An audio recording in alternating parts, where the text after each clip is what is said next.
this event, it's another activity of this project that many think tanks from Western Balkans and from the European Union are implementing this project. The topic of the panel that we are, academic panel that we are having now, it's community and youth engagement and resilience to extremism. This is really important topic because usually from the research that we have conducted in last 10 years, usually the violent extremist organization have a target the youth, and the youth were the main vulnerable communities from the violent extremist organization and for their recruitment purposes. And also the best way how we can counter these ideologies, this phenomenon, is if we build the community resilience and the youth resilience against violent extremism. To discuss much more about this topic, we have two very distinguished guests. We have two professors. One is Mima Ramiz from the University of Barcelona, and the second professor, which has done a lot of research on this topic, is Bennett Ganesh from the University of Groningen. Both professors will give you really good insights on this topic, and for each of them will have 20 minutes to give the speech for you. So it is my pleasure to give the floor to Professor Rami. Professor Rami, the floor is yours. Thank you very much. Good morning, everyone. I will share my screen now in order to share my presentation. Just a second. Yeah.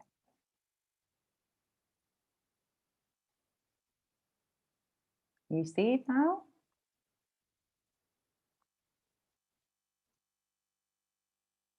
Is it everything correct with the presentation? You can see it? Okay. It seems I cannot. Just a second. I need to. Seems something is here. No, let's share again. Yeah. Sorry about that. Yes. So I was saying, good morning, my name is Mima Ramiz, and my presentation today, I'm coming from the University of Barcelona, from CREA, and my presentation will introduce some theory grounding our work at CREA. Basically, it's the social impact approach and the coercive discourse towards attraction to violence. And also, I will give you some findings from part of the research we are doing on this topic. First, very briefly about CREA itself. CREA is a network of researchers and in different disciplines and from more than 20 universities. And we have a long experience in research on the European projects and regional and national projects in different topics, not only in the social sciences and humanities, but also in other topics. And the one I will be focusing on today is our line on analysis of the dominant coercive discourse towards attraction to violence and the impact this has on the issues we are dealing here today in order to prevent extremism, especially among the youth.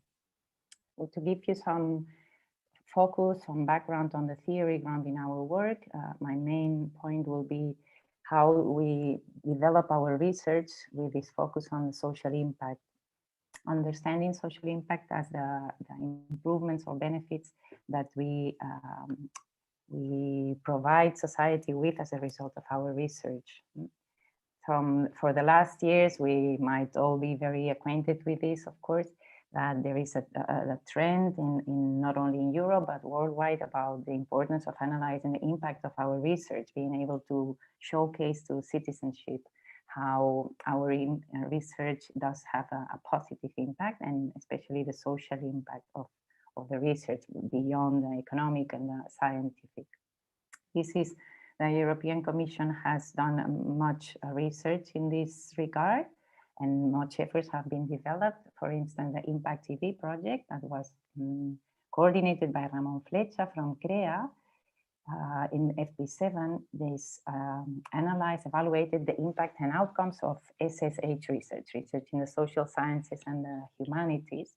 And as a result of the project, there was an expert group created that had to define the indicators and the mechanisms to monitor the social impact. No? There was an evaluation done of age 2020, and now Flecha was also commissioned by the EC to develop the indicators and mechanisms to monitor and assess the impact in the current framework program in Horizon Europe, just recently started. So this has been always the social impact approach. It has somehow permeated all our research, is the focus of our research, and it has also been the contribution from CREA in the Proton project. That is also a Horizon 2020 project, searching to model the processes leading to organized crime and terrorist networks, in which CREA participated with an analysis on the ethical and societal impact of the counterterrorism and prevention organized crime policies. And some of these research findings are the ones I will be sharing here with you today, the ones who are related to the topic that we are discussing. Second theory conceptualization I wanted to share with you is the existence of this coercive discourse towards attraction to violence that I was mentioning in the beginning. We all know we are into this topic, so we all know how literature has highlighted the importance of socializing agents, the importance of pre-existing friendships, how this can, and communities, how this can be agents leading to or preventing from falling prey to networks leading to radicalization or extremism. There is, in this regard, there is another element that is very important to what extent will these socialization agents be the community, family, friendship, which role will they play, which impact will they have? And this is also affected by this coercive discourse towards attraction to violence. Let me say some words how we understand this coercive discourse. It is the discourse, the dominant discourse in society in many different spheres of our lives, not only among friends and peers or communities, but in society, in the media, etc.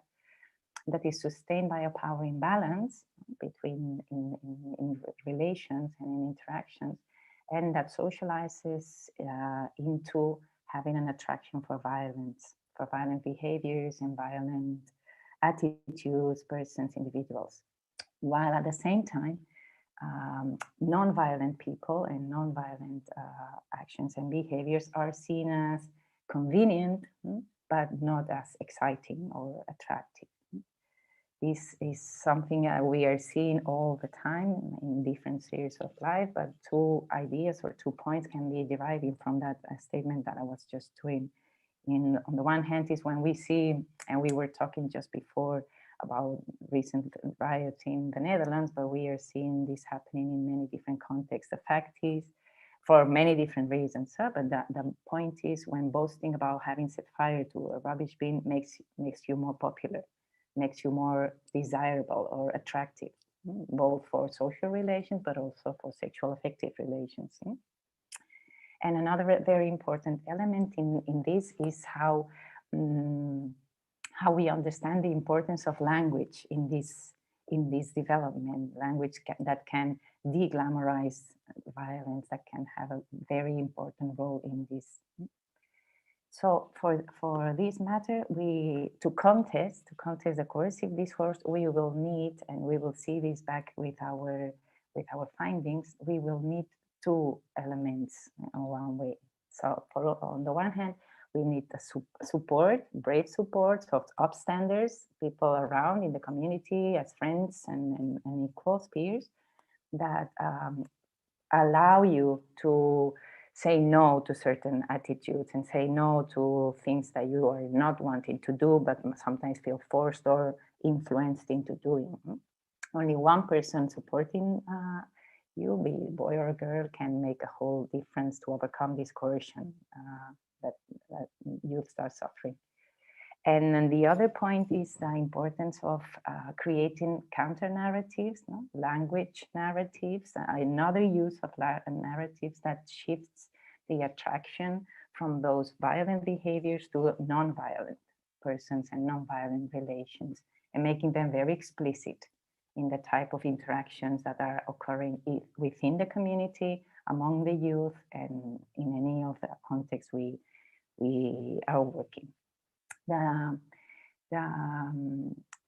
findings I will present are, as I said, are some of the findings from the Proton work, from the work of CREA in the context of the Proton project, which was larger, and have been developed through the communicative methodology of research, which has always been the methodology used by CREA and has been highlighted and by different funders like the European Commission for an added value it brings to be able to achieve the social impact I was telling you about before. I have no time now to go more into detail about the methodology, but I can answer any questions if necessary afterwards. So the two some findings I will present are coming from the desk research we did, analyzing literature and the policies, as I mentioned before, but also from the qualitative field work implemented with stakeholders, end users, policy makers from 6 different countries dealing with these policies. Among the findings, very briefly about the desk research, and then I would like to share you some of the quotes from the field work. The analysis of the policies, what told us is the confirmation that that very little systematic analysis is being done about the impact that these policies that are being implemented are having on the youth, on the communities. And this was a confirmation of an assumption we already had, a pre-assumption that we wanted to analyze. And among the analysis that we did find, we found some positive and negative impacts. I will mention first the negative, some of the negative ones, and then I will say the positive ones that I can link then afterwards with the findings from the fieldwork. On the one hand, negative ones, there is many of them, but I highlight these 2 here that you see highlighted in blue color. One is the second order of harassment that families and of different communities, mostly people working in prevention and de-radicalisation, are suffering. This is a fact. This is existing and it's there, and we could identify it. And another of the negative findings is something that we also have been working. The sexual affective relationships based on attraction to violence are present. Most of the great majority of the agents we talk to and the end users are really aware that this is there, the present, this attraction to violence, but it's not being considered as a key element either to understand how the processes are going, or, and most importantly, to provide clues about how to overcome this very worrying situation. And as for the positive societal and ethical impacts, again, there are many more, but we have a very lack of time, very little time. So I highlight 2 also to make a link with fieldwork. On the one hand, this importance of promoting democracy in a way, it's easy to say, but in a way of creating spaces, environments where dialogue and critical thinking and civil participation is really promoted among these communities and these youth. And on the other hand, the importance that creating these counter narratives among communities, narratives that do not glamorize violence, but on the contrary, that are very clear and firm in the rejection of violence and in order to prevent this from happening. We have seen this, as I mentioned, with the different stakeholders that we worked with and the end users, former radicalized people, de-radicalized people also. And so I highlight here some of the quotes in order to bring their voices somehow. It is important to, the key actors are those that are non-violent peers, family networks, communities, again, who reject, who are very clear in a message of rejecting violence. And we can think, and I'm sure of many examples where one important individual in a community, it makes a change if he or she has a position for or against violence. Huh? Then again, the importance in the community of friendship, like we were saying before, friendships that can be not any friendship. I had some quote that very clearly makes a difference between what girls who were into these networks saw as friends, and after speaking with them and coming back 3 months later in a process of working intervention with them, they realize what real friends are. And first they say, oh, I got 8 or 10 friends. And when you explain what are we talking about friendship, they say, oh no, I have none. So the importance of friendship that can be a lifesaver, and then creating communities of upstanding agents, the key concept of being able to upstand for someone you care for.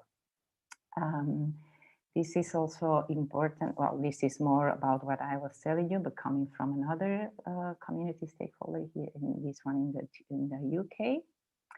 And then another important finding is the fact that, as I was saying before, the coercive discourse of attraction to violence exists. It is there. Everybody can identify it, and we got a lot of examples from it, and like we can see here. And what we recall from the theory we were mentioning before, we need these 2 elements to face this coercive discourse: the freedom to decide, and then we need support for that, and the language. So let's see 2 more, and with this I will be finishing, 2 more findings from the fieldwork. This is an association acting in Birmingham and London boroughs who are creating these environments that allows to debunk myths. And this is very important, how they are allowing the creation of trustworthy relationships with these youths where meaningful conversations can happen, where the kids or youths don't get judged or don't feel judged, and banishing the positive attractive myths about the culture, the criminal culture, the culture of gangs, etc. And then we have to finish with this experience of communities. These are communities acting in different contexts in many countries in the world, and there is thousands of those projects already being implemented, and there is they act in different contexts, but also for what we are talking about here, in highly complex contexts. And from the fieldwork, we also gathered these statements that the elements for success that they were identifying is the implementation of certain actions who unveil through critical thinking, like we have seen before, this coercive discourse and attraction to violence. And children who are speaking about it very clearly, openly. On the one hand, like we see here, one of the quotes from a stakeholder working with those communities, speaking about what it is to be a harasser, what it is to build complicities, what an aggressor is, and what second order harassment is, or things like that. Speaking, calling things by their name, as she says here. And this community model is also based on this dialogic model of violence prevention that you see here, which revolves around the creation of a norm in which the whole community agrees and commits to respecting, and how this and the importance of using a language that creates these counter narratives of violent-free behaviors is achieving the goal that they're searching of, having a violent-free context. Here we can see another quote about how the use of language in their community is allowing children to shift attraction to what is good and non-violent as a protective factor, preventing violence and extremism in this context. I'm going to leave my presentation here. Thank you very much, and I'll be glad to answer any questions you may have later. Now I should stop just a second. Thank you, Professor, for this great presentation about counter-narratives, about the role of community, and also relation between organized crime and the violent extremism, as well as how these minorities and how this experience of the integration of the minorities in Europe can have an effect on the violent extremism.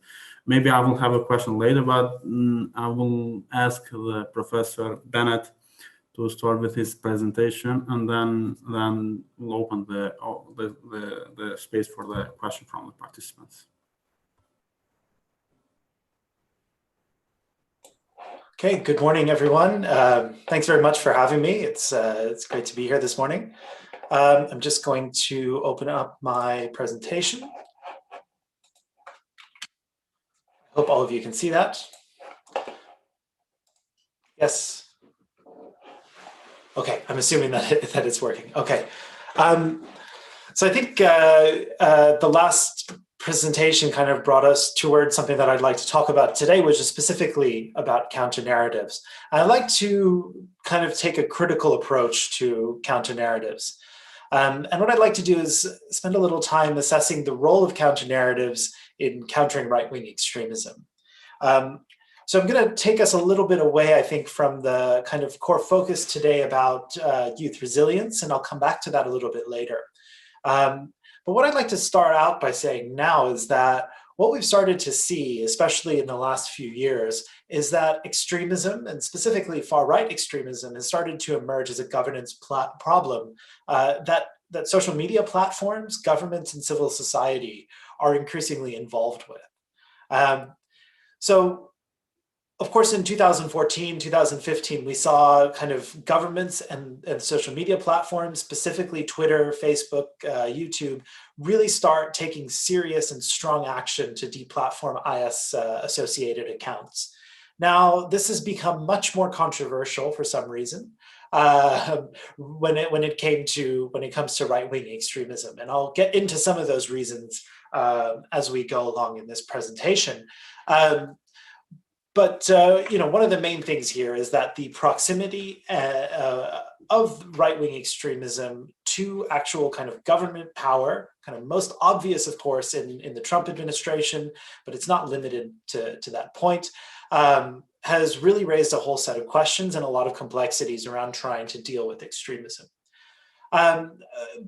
But on the whole, platforms over the last few years, so talking primarily about Facebook, Twitter, YouTube, and other kinds of large mainstream platforms like that, have been dealing with multiple aspects of extremism for quite some time, right? That includes hateful content, glorification of violence, and disinformation. And the approach has primarily been to focus on content, right? We take down certain posts, or we take down certain users who continuously post, let's say, hateful content, for example. Over time, we've also seen that there's been more and more multi-stakeholder-led approaches where really states and platforms have been working together quite a bit to try to deal with extremism. This started, like I said, 2014, 2015, primarily with IS content, and now it's moving into dealing with the far right more seriously now. And if we want to think about what policy instruments have been designed to address this problem, I'd say there's broadly two policy instruments that have been used. The first is content moderation, which I'll explain soon enough, and the second is strategic communication. Content moderation refers specifically to taking down users in content. Platforms make the decision about what kind of content gets moderated. And strategic communication generally refers to the use of different kinds of counter messaging and propaganda techniques. So those are the two ways primarily that we've dealt with extremism once platforms, civil society, and governments have framed this as a problem for policy to address. So I know this is a bit of a busy slide, but I just want to walk you through the differences between content moderation and strategic communication. So as I've said, content moderation is focused on the detection, evaluation, and takedown of content and users that produce this content. Sarah Roberts has a really great book on this topic called Behind the Screen that I really recommend if you want to learn more about this. For some years now, law enforcement can make recommendations for content moderation and taking down certain kinds of content through internet referral units. And now we've also seen, especially with NetzDG in Germany, statutory mechanisms being used to take down content. And ultimately, platforms have the final say and ultimate authority on content moderation. I think that's important to remember. Governments can pressure them. Governments can pass laws to force companies to do something, but ultimately the companies are the ones that make the decisions. In terms of how we evaluate and understand content moderation, we're trying to understand, what kind of effect does it have in terms of disrupting and countering extremism. So what we see is primarily the measurement of migration and travel to other platforms after certain accounts get deplatformed, right? So we've heard about, for example, the kind of shift from Twitter to Parler, and then once Parler got shut down, then we had lots of people going to Telegram, right? That's been some recent moves within right-wing extremist circles. So that's one of the ways we can evaluate it.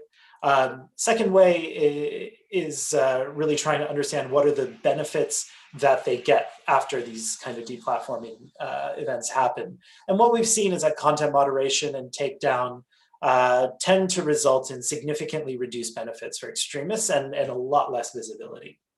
So that's content moderation. And then on the other side is strategic communication. And to understand strategic communication, we should understand that strategic communication, of course, is a field that kind of goes back quite a long time. But it really is, focus on creating different kinds of persuasive kinds of content that fit behind a particular kind of political purpose. That purpose in this instance would be to counter extremism. That still is definitively propaganda, but that doesn't mean that propaganda is inherently bad or inherently undemocratic, but that propaganda can be used as a way of trying to counter extremist messaging.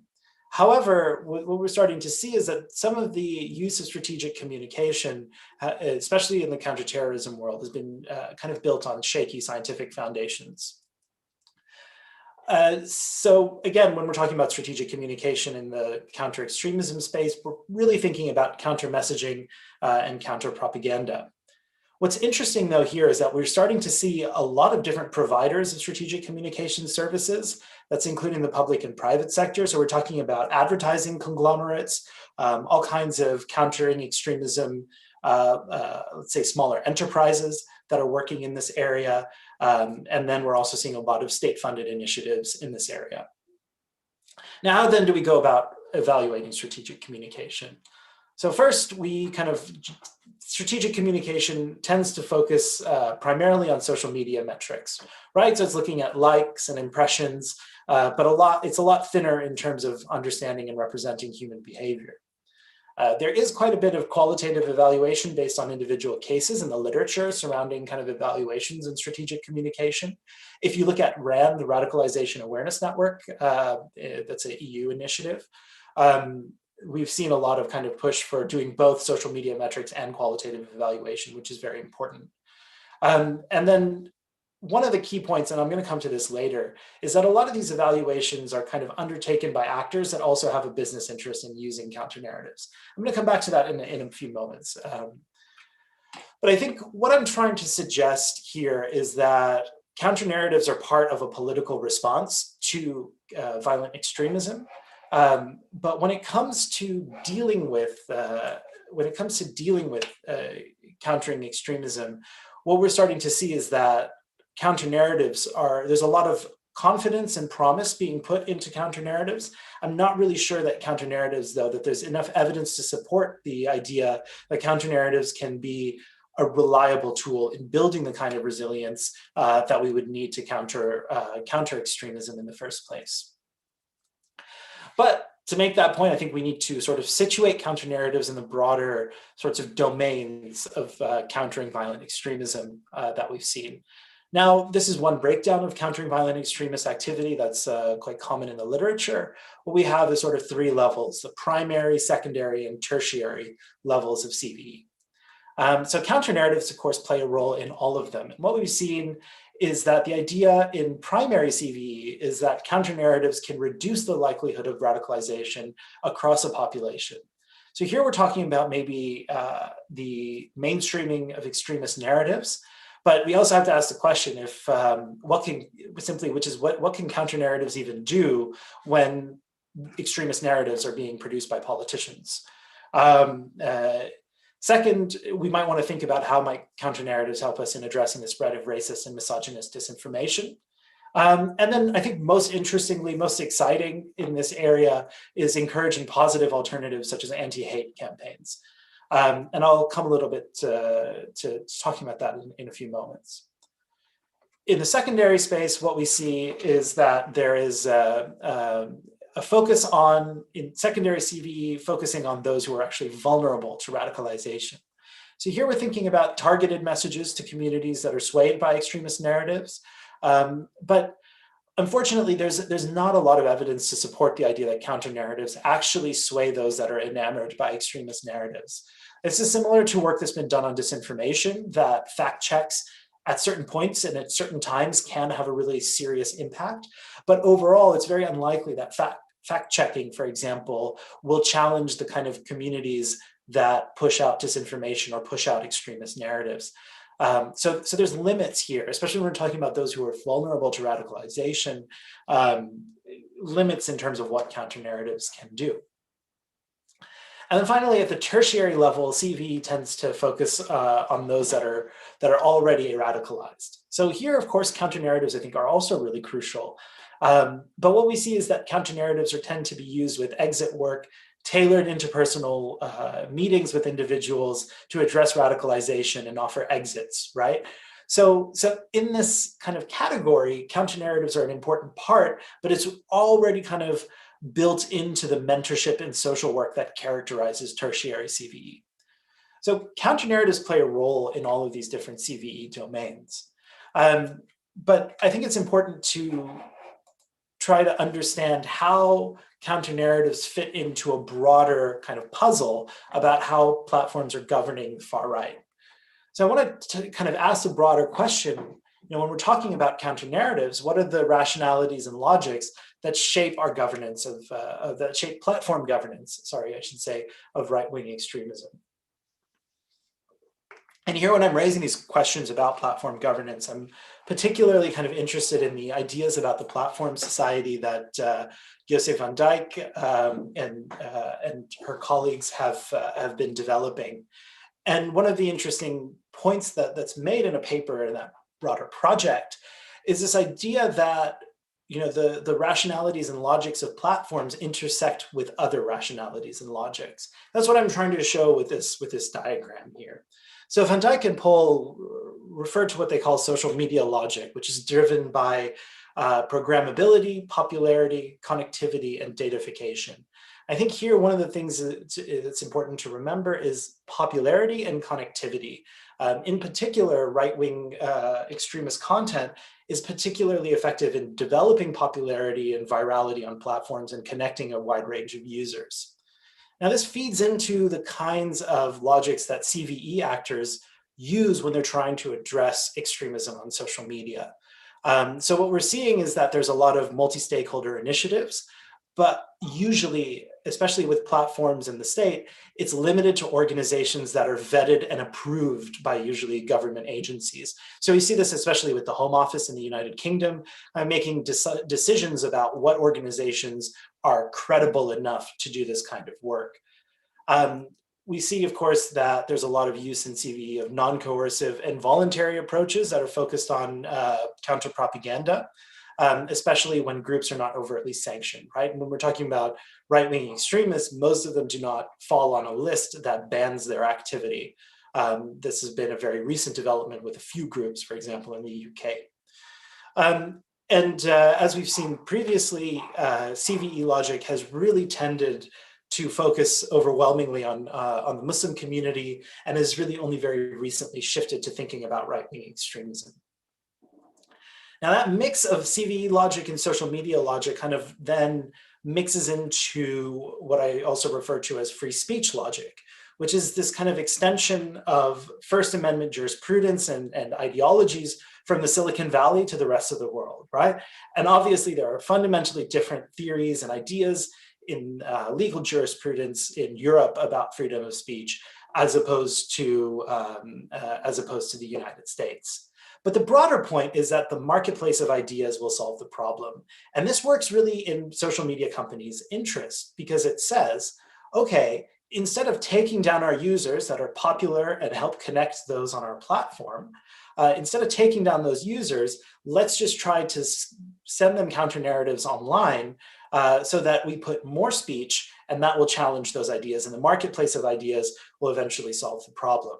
Now, that is obviously an idea that really fits into platforms' interests and their agenda, right? Because instead of taking down posts that are popular, instead of taking down specific kinds of actors that might be engaged in extremist narratives, but connecting large numbers of people together, what we have here is that this is kind of confidence. Instead of taking that stuff down, we just put more and more narratives out there, more posts out there. And that's something that overwhelmingly at the end of the day really starts to benefit social media platforms because it's more content for them rather than actually dealing with the broader dynamics that lead to toxicity, hate, and violent extremism on their platforms.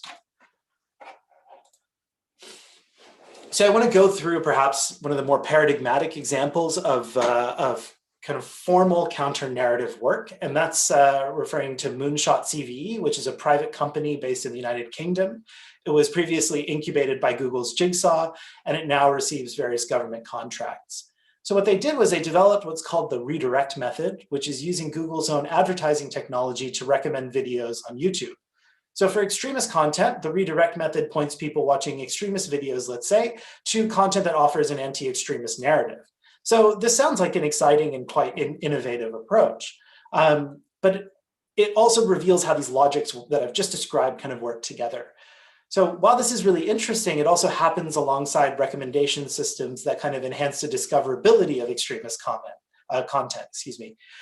So you might have the redirect method giving users ads to challenge extremist content, but you also have, let's say, Facebook's algorithmic recommendations or YouTube's algorithmic recommendations, then also reinforcing the pathways by which people actually access and stumble on extremist content. So there is also some evidence here that I think should raise some skepticism about these kinds of models. Is similar initiatives have been shown to actually increase exposure to extremism precisely because of these algorithmic linkages created by the platform. So what we have here is kind of a project that sounds really interesting, but at the end of the day, really just creates a bigger market for Google's advertising products and encourages stakeholders to pay to use Google software to counteract the effects of its own failures, right? So its algorithmic recommendation of YouTube videos has been shown over and over to be recommending extremist content. And what we have is Google incubates a private company that says, pay Google advertising money in order to recommend people different stuff, right? And so here, what we're talking about are the ways in which the interests of the platforms and the logics of popularity and profitability are kind of coming together in the way that these kinds of formal approaches to counter-narratives are being developed. There's also some pretty serious limitations when it comes to redirection. So if we look at this, there's looking at a set of searches on Facebook for extremist content, there were about 57,000 searches. Of those, 2,288 actually looked at the kind of redirect content that Facebook was giving to its users, which was actually just directing them to de-radicalisation groups that are kind of in the tertiary and secondary CVE space. Of those people who clicked on that information, only 25 remained to actually get help. So we're talking about 25 out of 57,000. Now, I don't want to diminish the importance of helping 25 people. That is really important, and that's an achievement on its own. However, there's a lot of confidence placed in these kinds of initiatives. I think this, this infographic that comes just from Moonshot's own report on this shows that this is really going to help us only with a really tiny sliver of the broader problem. So I don't think right now that the picture, especially when it comes to these kind of formal counter-narrative activities that come from and are developed and incubated within the platform, within platform governance systems, are very promising. Other studies of counter-narratives have also kind of shown similar minimal uptake. And also data from other companies, such as the tech, not companies, other NGOs, like the Tech Transparency Project, found that, for example, when Facebook was trying to redirect people, it was only when they made verbatim searches for the words white supremacy or white nationalism. But if they said something that was related to that in a search, that was not going to deliver kind of the kind of redirects that Facebook claimed that it would. And overall, the platform is still delivering recommendations for extremist groups. So I want to finish here with some perhaps kind of more speculative remarks about youth engagement and informal counter-narratives. I think one of the key arguments that come up very, very often is the idea that, that youth need to improve their skills in terms of digital literacy. But one of the things that we see, especially when it comes to right-wing extremists, is that the young people that are involved with these communities are actually extremely digitally literate. They're really good at using the internet. They understand, for example, how to even hijack the infrastructure of platforms for their own interests. So what we need to do is really have a political conversation about the political parameters about how these kinds of counter-narratives are being developed, or these initiatives that are focusing on digital literacy. Of course, these are things that we have to keep doing, but that's not going to be what gives us, I think, the leverage that we need or the power that we need to counter right-wing extremism. So formal counter-narratives, as I've said, kind of delivered through platforms, I think we should be really skeptical because they fail to address underlying problems, which is the platform's infrastructure itself, right? So they're creating and incubating an economy or a set of complementary industries to address a market that they've created from their own failures, right? So this is a pretty serious kind of issue in terms of how counter-narratives are being formed. But I do think that there is some hope, and I think this is really where youth engagement can make a huge difference. So what we started to see in some recent research, particularly by Benjamin Lee and Kate Coyer, they found that informal counter-narratives are actually much more promising. These are kind of just everyday creativity of users that are working to maintain social prohibitions on extreme ideas and behaviors. They use parody, satire, and humor, and this can bring diverse coalitions together that are united against extremist narratives. But I think it's important that we think about the limits here. Informal ensembles of users have to overcome the platform power and structure that I've been trying to talk about here. Further, more speech doesn't necessarily convince those that are enamored by extremist narratives. So ultimately, I don't think more speech is the answer. Even informal counter-narratives, which focus more on speech to challenge extremists, they still play into the interests of platforms. However, it's important to bring these informal ensembles of users together because they can reinforce these social prohibitions on extreme ideas. So I sort of want to end with this broader question is, how and what are and how can young people overcome the structural barriers that affect how they, as informal actors, might engage in counter-narratives and be heard? So thank you very much for your attention. I hope this was an informative presentation. I look forward to the Q&A to come. Thank you, Professor Gannett, for your great presentation. And it's time for the questions from the participants. So please, if anyone has the questions, you're more than welcome.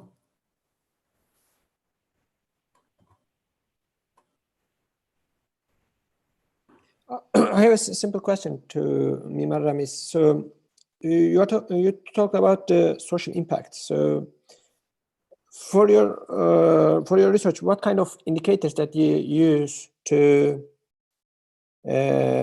understand, to evaluate, to measure the social impact, especially about the vulnerable youth, in order to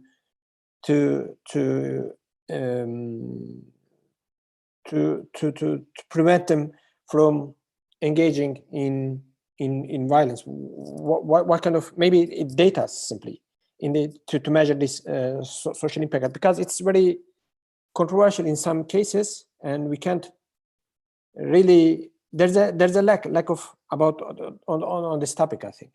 So thank you, Erkan, for your question. Indeed, it's a controversial issue, and there is increasingly more data and recommendations about it, but it is still unknown to some extent. As I was mentioning, I would give you I would like to share two questions. On the one hand, it really depends on which context and research we are talking about. No? I'll go back now to the concrete example we are talking about here, but it is important that the European Commission has defined this document about the monitoring the social impact, where there are defined the pathways that research can consider in order to identify how to measure this. And this can be helpful if you would like to have more information about it, because it gives you a hint on any sort of research, how can you monitor the impact that your research is having throughout the development of the project and also afterwards. As regards the case we are talking about now, we have also two different sorts of data. On the one hand, we need to collect quantitative data, which can showcase the impact it has on a certain community. For instance, and this needs to be measurable, as you say. No, this needs to be number of fights that are compared to the previous period, or number of actions of upstanding against violent act, or things like that. And it is important in this, the community, the methodology, the communicative methodology plays a very important role, because as it is meant to create social impact from the very beginning, the communicative methodology is used already from the definition of the research project. If we are defining a project in a wide community with associations, etc., with those communities, we can know the priorities. Then during the project, the communicative methodology veils for that the voices of the end users come together with those of the researchers and policymakers in order to create a pathway that can give and help those indicators that I was telling you about as an example.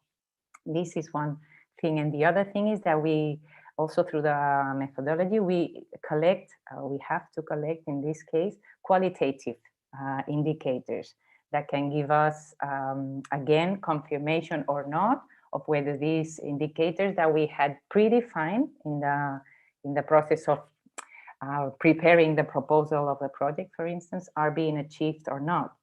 And in ex post, this would be in itinere, but if we go to the social impact ex post, is going to those communities, like the communities I was presenting you here, who are already implementing the project for a couple of years, be it 5, 10, whatever, and they can tell us how this use of the successful actions that they have been implementing are having an in-depth change into their community, not only superficial in like how many fights or whatever, but really a change in the way of the social cohesion created through this community that, of course, as you all can imagine, has an impact in many other areas of these communities, not only in the social cohesion, but then we have examples how this directly impacts economic areas, learning, prospects for the future, etc. I hope I answer. I know it's a complex issue, but I'm really delighted that you raised the point. Thank you. Thank you, Professor, for your answer. If anyone has questions for both speakers.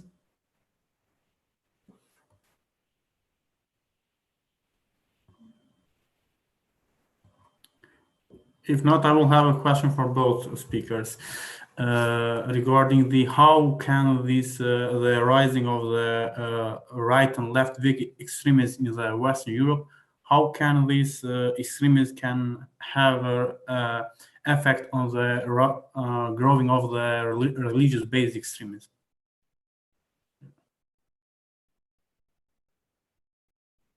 Did you hear my questions? I think I got most of it. Would you mind repeating it one more time? Sorry.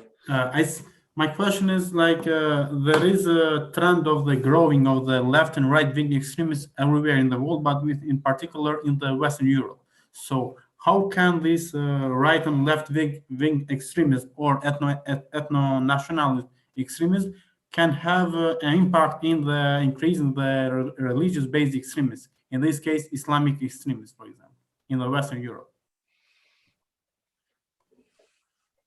Should I start or Bharat? Please go ahead. Yeah, no, okay.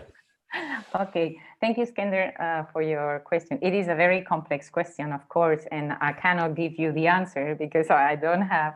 I have not done research on this particular topic that you are raising, but indeed, it is a very concern. It is a high concern for many of us. And in my point of view, but from what we know, I would go back to what I was introducing about the fact that extremisms are growing, whether left wing or right wing or religious or any other kind, lays in the as research is showing us, lays in this dominant discourse, this dominant coercive discourse. From the moment we are able to contest this dominant coercive discourse that links attraction to violence, it will be much more possible to create a change deep in the communities, be them religious or non-religious, to contest any kind of extremism. So I think it is, let's say, unfortunately, that the presence of this coercive discourse is universal, to say it's everywhere. It's not only in right or left wing, but in any sort of extremism, because it lays on a discourse that permeates all our relations. I was talking here about the way it affects children and youth, but I think we are all aware of millions of examples in the media, in the movies, in songs, in the literature.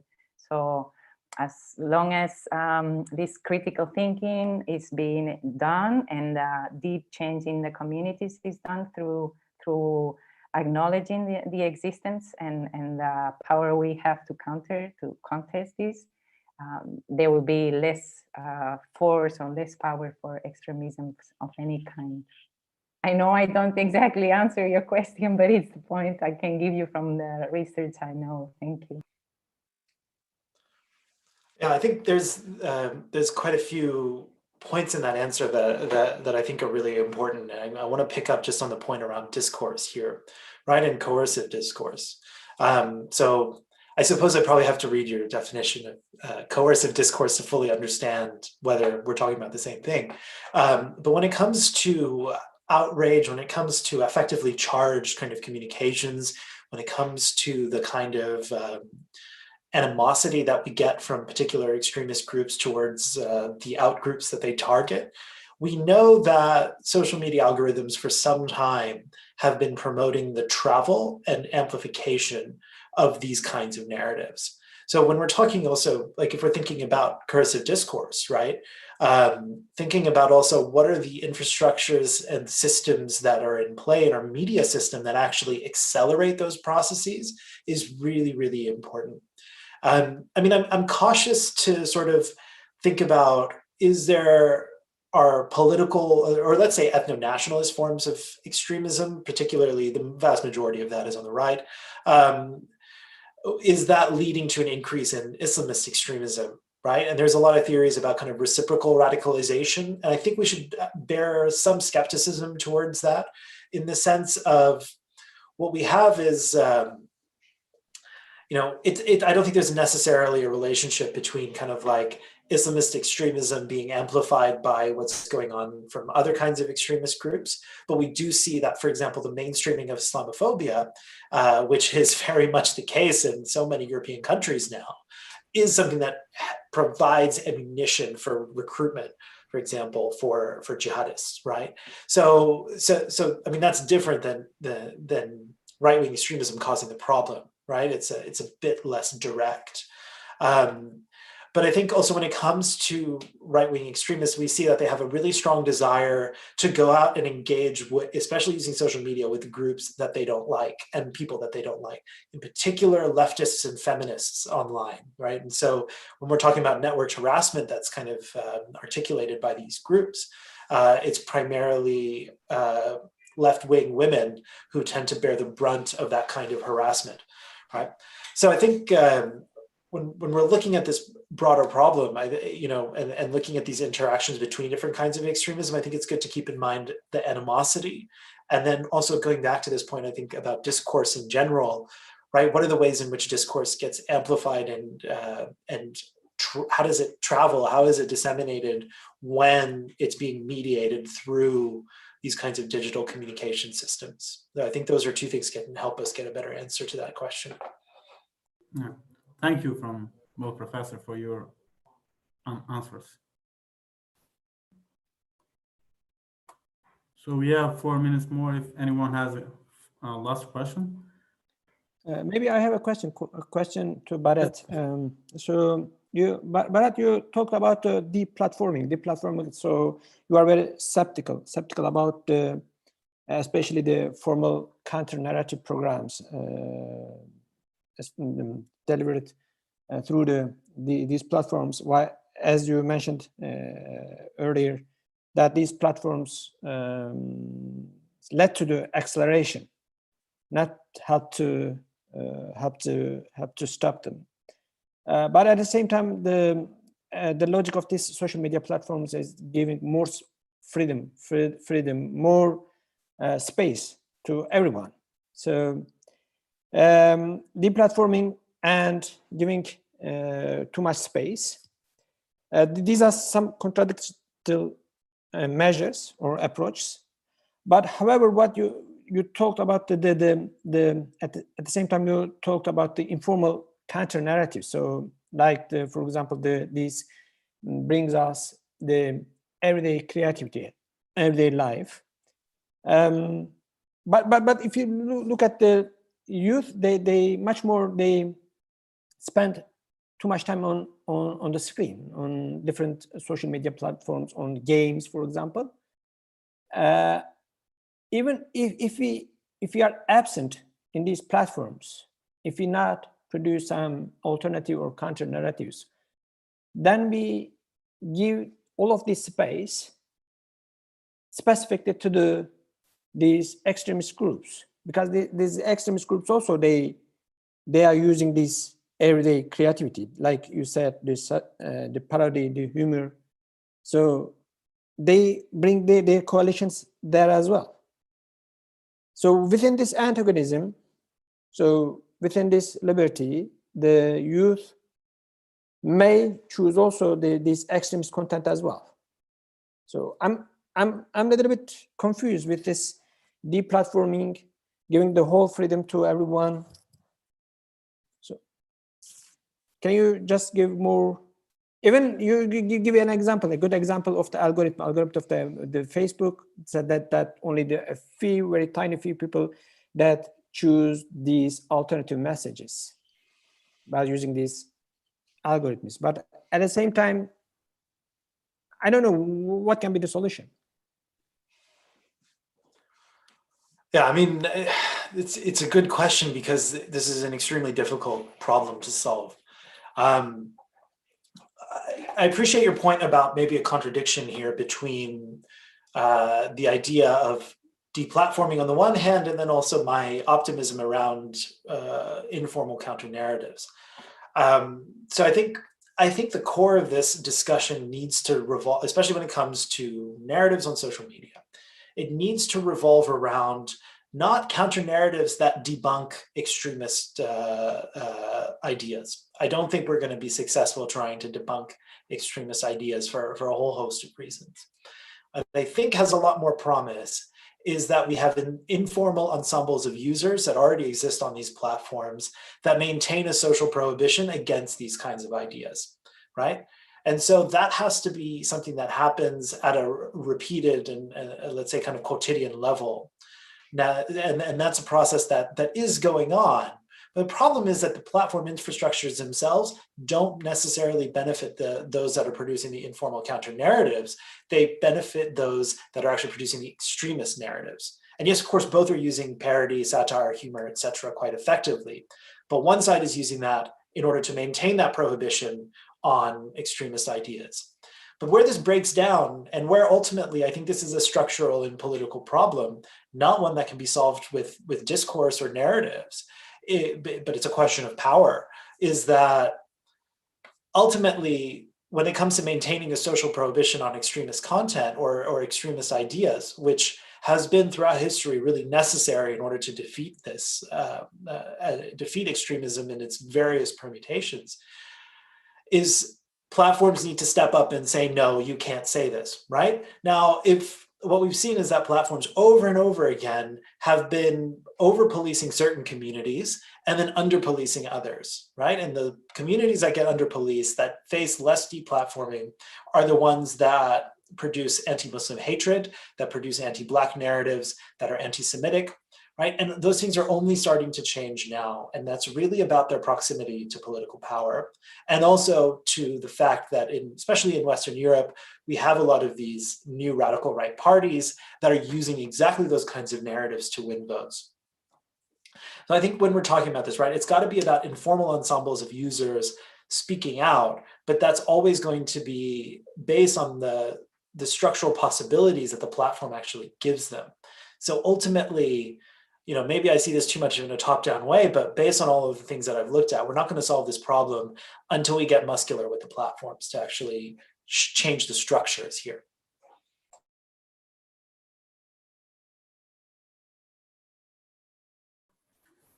Thank you, Professor Kenneth, for your answer. Erkan, are you happy with your answer, or you want to add something? Yeah, no, that's okay. Okay, so we are almost done with the timeline that we have for the discussions. If anyone has the last questions, or if not, we thanks a lot both professors for their great speeches and the great insights that they gave to us about this very important topic and very important topic. So I hope that we will see each other again in the next activities of the project. Thanks to everyone, and best wishes for you and all. Thank you. Thank you. Thank you.